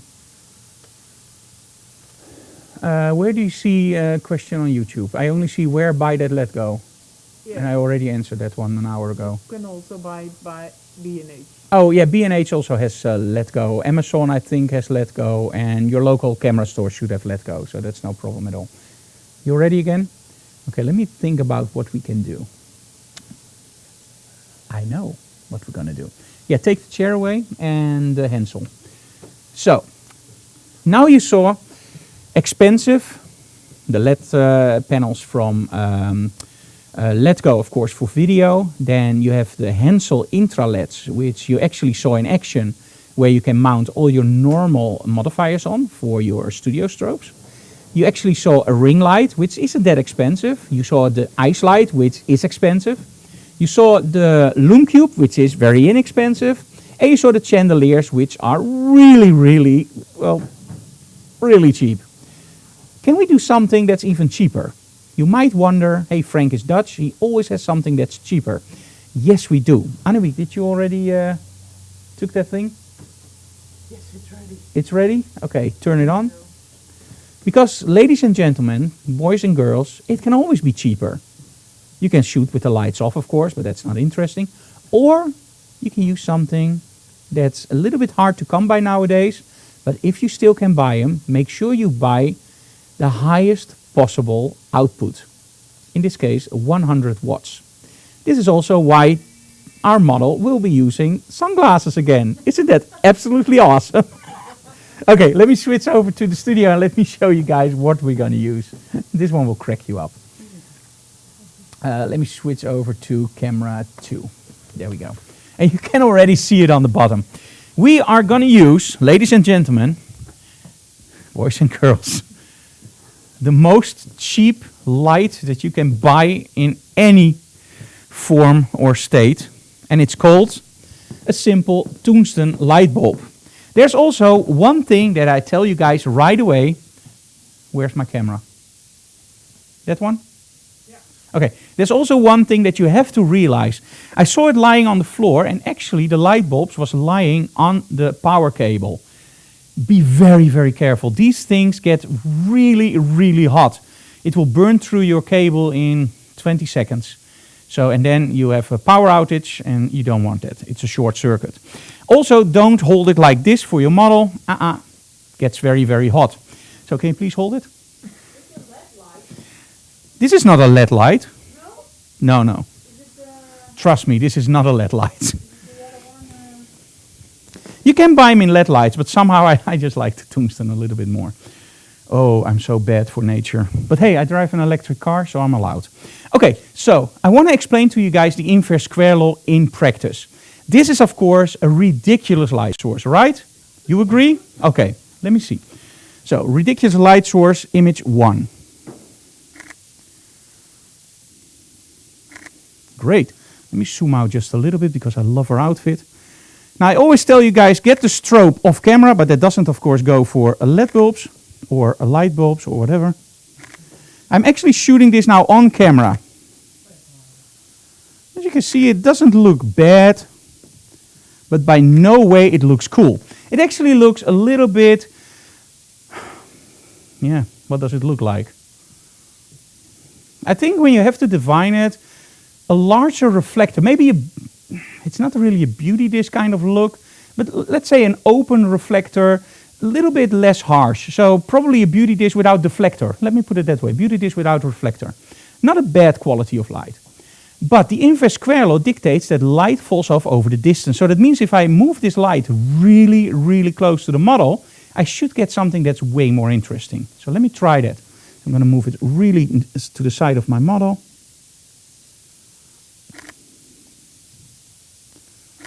Can you look a little bit that way? Close your eyes if you need to. There we go. So now you can actually see that the light falls off really, really rapidly. That also means that I get more contrast in my shot. So I have to underexpose with the exposure compensation. So let's try that again. So it's really close to my model. Let's make it a little bit more interesting. or a little bit more from the top. Although I have to be honest, this kind of lighting with a light bulb, it makes the nose stand out a little bit too much. So unless you love Urkel, in case you don't know who Urkel is, I don't even remember what the show was he was on, but it's not a good thing to look like him. I think. Sorry, Urkel. I love you. Huh? Pinocchio. No, it's not Pinocchio. Although. Okay, can you hold it yourself? Just hold it on the wire and just move it a little bit closer to your face, but not too close, of course. I'm going to use a really low angle and I'm just going to play with her. Look down. Oh, nice. And as you can see, by letting your model hold your light source, you can get totally different looks. Of course, you can do it yourself, but when your model holds it, can you hold it close and then really low, like Halloween lighting, and just look at it. Okay, I'm going to go here. Nice, love it. Oh, that's nice. Just go for those funky wide-angle shots. Nice. Is it hot? Yeah. Oh, okay.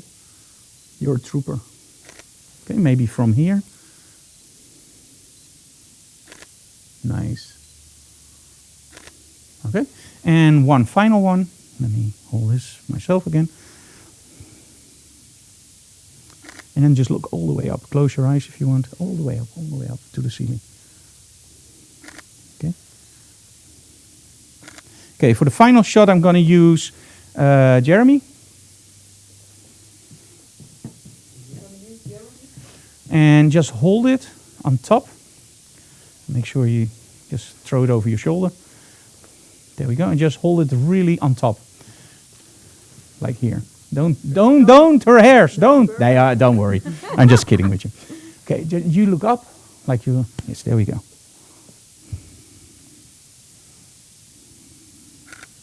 Okay, I want that really high intensity, so move the light there.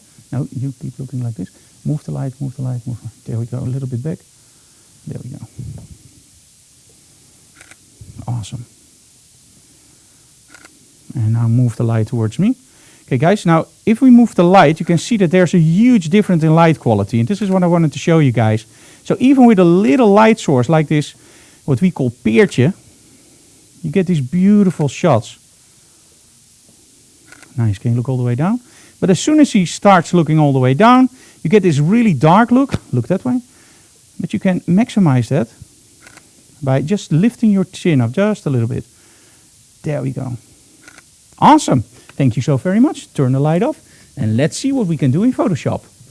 And then, if there are any questions, we will answer those too, of course.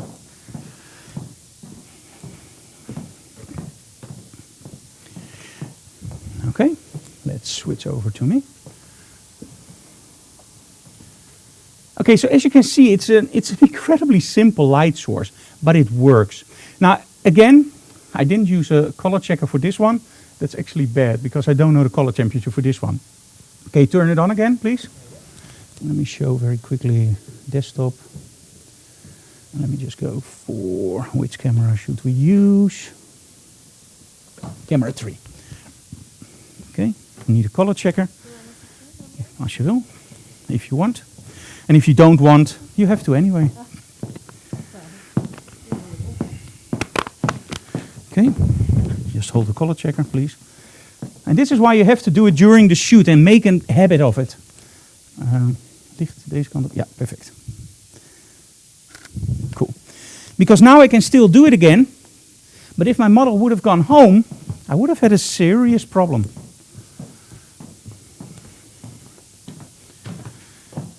Okay.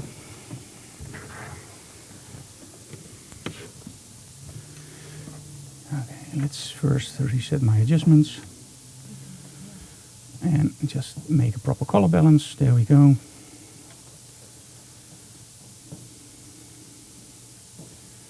And copy that to all the shots.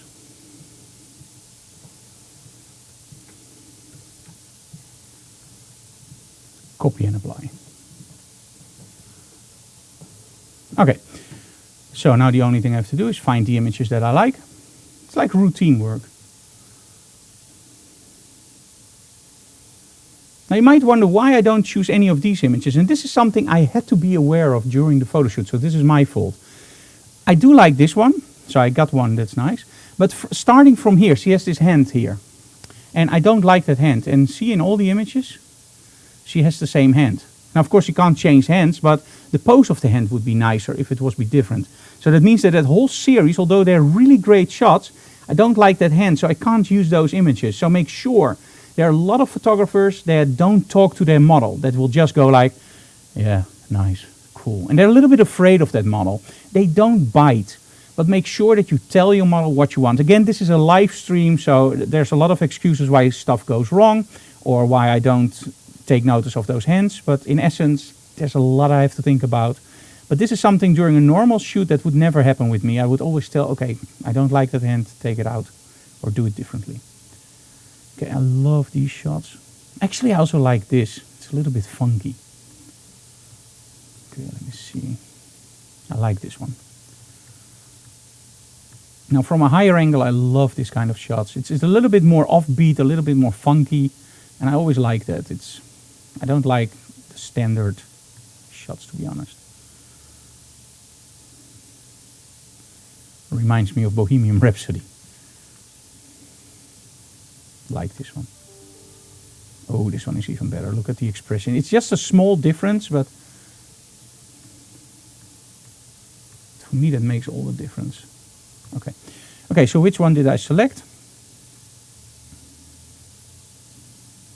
Let's go all the way back. This one, this one. Now it becomes on, I really like the expression here. It's a little bit more symmetrical and a little bit more different. And when I look at this one, it just doesn't work for me that much as the other one. So let me see, I think both are not 100% in focus. So this one is. And this one is acceptable without any doubt. Okay, so we're gonna take this one out. Now if you wanna see a cool trick about knowing when everything is in order, just go here, go to View, and then just go to Focus Mask. Everything that's green in the shot will be in focus. So it's not really in focus, by the way. The program looks at what is the highest contrast value in that shot, and normally when something is high contrast, that will mean that it's in focus. So it's really handy because now I can literally see very quickly if I nailed my focus or if I didn't.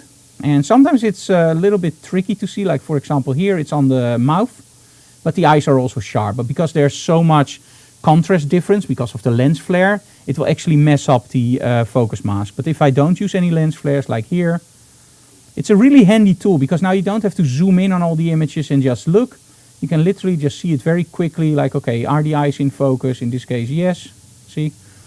And it's just a very handy tool. Okay, are there any more questions from you guys? This is Digital Classroom. You can ask whatever you want and I will answer that. And if there are no questions, what I will actually try to do now is do a photo critique, if I still have one. And I didn't ask you guys for a few weeks. Let me see. Yeah, I got one. Okay, let me open it up in Photoshop.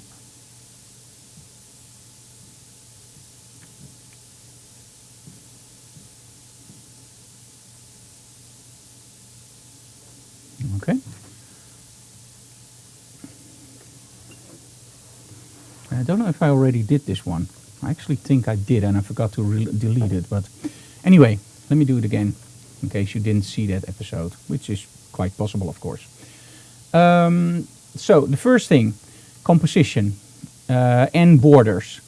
I don't like borders in a shot. I understand why some people do it, but in all honesty, when you want a border in, it's more for something that you print. And when I look at it on my screen or also for a review, I don't really like borders. So the first thing I'm going to do is I'm going to take the border out. So whoever took this shot, I'm so sorry. But I'm just going to take it out. And then let's talk a little bit about composition. Now, when I see a movie or when I see a sports photographer work, they always try to zoom in really, really close to the subject because at that point you're engaged in the story of that subject. So in this case, there's still some room on the top. I personally would do something like this. It really now draws the attention towards the model. But now you get something what's missing. When you look at my portfolio, you see that I shoot a lot of images in landscape mode. This is called portrait mode, what you see here. Landscape mode is horizontal. Portrait mode is vertical. Now, when I started out photography, the cool thing is, I also thought like, hey, I'm shooting portraits, I have to shoot this in portrait mode. But as soon as I started getting more into the whole composition, into the whole series of, hey, what is negative space and how do you use it, I became more and more reluctant to shooting portrait mode, and I started using way more landscape mode. So let's just switch this image over to landscape mode and see what happens. When you go to image, just go to canvas size.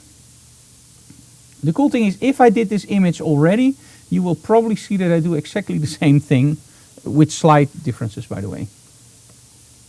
And there we go.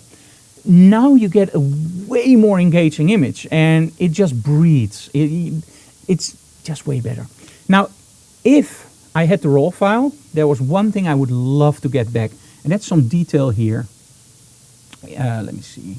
Let me take a brush very quickly and just show you. There's some detail missing here which is blown out, and I don't know exactly, but let me say this part. I would like to see a little bit more detail there. Now some people will go like, hey Frank, can you get that back? Well, there's a filter in Photoshop, and that's actually called RAW, and it's called Adobe Camera Raw. Now every time you open up a shot, you are opening up Adobe Camera Raw, and you don't have to believe me, Photoshop can't handle RAW files. They always handle TIFF, JPEG, PNF, or whatever. But if you open up a RAW file, you can't do anything in it with Photoshop. You first have to go to Adobe Camera Raw, and that creates a TIFF file, in my case 16 bits Adobe RGB, and you can start editing. What a lot of people don't know, and it's been there for quite some while, is if you go to filters, you can actually do this. Camera Raw filter. And now it opens up Camera Raw, but not as Camera Raw, but as a filter. And a lot of people told me like, hey Frank, if you expose correctly for JPEGs, you don't need to shoot in RAW. And this is something I highly, highly recommend to not ever even think about. Always shoot in RAW. Because, well, this was shot on this is a JPEG at the moment, and when you see when I pull the highlights back, I don't get any detail back. I can blow detail out, but I'm not getting it back. Now this is also why in the previous part I told you guys that if I know that a filter will block my blacks just a little bit, I will give a little bit more shadow detail in the raw converter, because then when I'm in Photoshop I can't get that shadow detail back, it's gone. I can enhance shadow detail that's already in the image, but if it's gone because it's now a TIFF or JPEG. Don't edit in JPEG. Okay, so let me just see what I can do a little bit. Maybe I can just fake it a little bit. And this is actually already too much, because I do like that darker of that high key look, but just don't overdo it like here. I like to see the roundness of a face just a little bit. There we go. So I like that more. But still the clothing is gone. So when I would have done this image, I would have made sure that there's a little bit more detail in the clothing. Overall, I really, really like the shot. Looks pretty awesome. And after the change, I just love the negative space. And negative space is what they call this area over here. This is called negative space. Why is it negative space? And I would really like to start a petition or even a hashtag, positive space. Because in all honesty, when you take it out, the image is influenced negatively. I don't like it when it's out. I like it when it's there. So for me, this is positive space, because it really draws the viewer into your image. Okay, that was it. We have some really cool announcements. Let me see. And I'm going to switch over to full camera for that. On the 2nd of June, I will be in C-Mine in Belgium for the Sony Alpha Days. We're going to miss Photoshop World for that. I'm so sorry, guys. But Orlando is skipped this year because we have a really, really heavy schedule also with Johannesburg coming up. So we had to do a lot of preparation. So Photoshop World Orlando, sorry. So on June 2nd, we are in C-Mine Belgium, Genk for Sony. You can still get tickets. It's, I believe, free. Just drop us an email if you want. Then August 21st, Photoshop World Las Vegas. Of course, we're going to do Photoshop World, but Las Vegas this time only. And next year, of course, we're going to do all the Photoshop Worlds again. And right after Photoshop World Las Vegas, we're going to fly to New York. New York, September 1st, I already mentioned that we have a really cool workshop in Studio FD. Isn't that awesome? Our studio. Oh, FD Studios. Sorry. It's only a few letters. Okay, so September 1st, we just started, so we still have an early bird. Make sure that you register with the early bird, because after that it will be $50 more. So save that money, go to my website and just register for that amazing workshop. It's a small group workshop, maximum of 10 people. And trust me, that studio is absolutely stunning. It's hilarious. I just saw some stuff and I was going like, yes. If you're in the Netherlands, October 5th, A to Z. It's a cheap workshop, 35 euros. We go into, I believe, 3 or 4 light setups, including retouching. It's a little bit like Digital Classroom, but way more intense and in-depth. And it's 35 bucks. So if you're in the Netherlands, make sure you check it out. October 26th, we have open house in our studio. This time it's from 10 till 1. So it's half a day, and that again has to do with our schedule. And it's free, but you have to register. We only have limited seats for, I believe, 60 people, and that often goes really fast. So make sure that you check out our website for that, or just drop email to Anouk or me for October 26th, our open house. If you're in the Netherlands, my new book is done. It's finished. I did it. Yes, it's about 95,000 words. At the moment it's about 250 pages and the images are still that small, so probably something has to be skipped. Anouk is now proofreading it, and then it will go to our makeup department from Van Duren, and they will make a beautiful book out of it. And it's literally about shooting great images on every location, what lighting to use, how to build your studio, some really cool tips about when you use a studio in a garage or a small building, or renting out, or teaching workshops. It's a really complete book. It's like mastering the model shoot, but then from the other side, from the photographer's side, for the more business and lighting tips. And mastering the model shoot was a lot about styling, coaching the model, working with models. This is more working with everything around the models, including, of course, the model. So it's really like a mastering the model shoot part 2, but different. It sounds confusing, but trust me, they fit together nicely. Okay, any questions on Facebook, Anouk? No. No? Any questions on YouTube? No? Then from my side, I would like to thank you guys so very much for watching, and make sure you check out our Patreon. That's really important for us. We give you a lot of behind the scenes video, photos. You have the bat phone where you can call us anytime, any day. It's a Facebook group where you can ask any questions you want, and it's really, really cool. And it starts at $1 a month. $1 a month. That's less than a cup of coffee from Starbucks. And it's way more fun, trust me. And you don't get headaches or stomach aches or whatever. Not that Starbucks coffee is bad, of course. I don't drink coffee, so I wouldn't know. Anyway, thank you so very much. When is the next Digital Classroom, Anouk? In June, and it's with fantasy. The theme is fantasy. In June, a next Digital Classroom, and the theme is fantasy. I don't know what to think of that. 19. June 19. And it's going to be called Fantasy. I don't have a clue what I'm going to do. Are you going to rent a unicorn? Fairy tale. Yeah, my marriage, it's like a fairy tale. The witch is already at home. No, I'm just kidding. I love Anouk, you know that, right? Elf. Is that a fairy tale, right? No, a fairy. Guys, me and Anouk are going to discuss what a fairy tale is. So I'm, are you going to do a photo bomb? We are still live. Great job, Frank. Oh, okay. I think we're going to eat Chinese tonight, because with us, the Chinese aren't banned. We're still going to eat Chinese tonight. See you again next time, guys. And thank you so very much for watching. Bye-bye.